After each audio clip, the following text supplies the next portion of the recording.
Bakit tumaas ang trust at performance rating si Pangulong Bongbong Marcos batay sa bagong tugon ng masa survey ng Okta Research? Bumaba naman ang kay Vice President Sara Duterte. 64% ang nagsabi nagtitiwala sila sa Pangulo, mas mataas kumpara sa 60% noong Abril.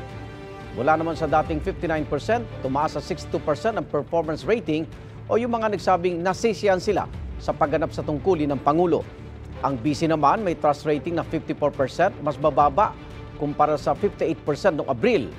Bumaba rin ang performance rating ng BICE sa 50% mula sa dating 56%. Parehong 4 percentage points ang ibinaba ng trust at performance ratings ni Senate President Chis Escudero. 51% ang trust rating ni Escudero mula sa dating 55%. 49% naman ang kanyang performance rating mula sa dating 53%. Si House Speaker Martin Romualdez naman parehong tumaas ang trust at performance ratings. 57% ang kanyang trust rating mula sa dating 54%. 59% naman ang kanyang performance rating kumpara sa dating 55%. Walang nagpakomisyon sa naturang survey na sinagutan ng 1,200 Pilipino sa pamamagitan ng face-to-face interviews. May margin of error ito na plus-minus 3%.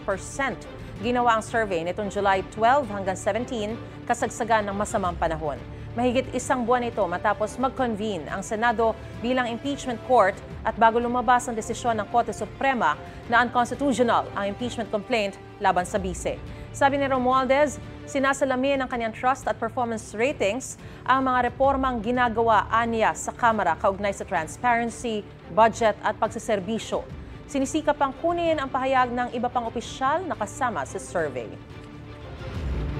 Igan, mauna ka sa mga balita, mag-subscribe na sa GMA Integrated News sa YouTube para sa iba't ibang ulat sa ating bansa.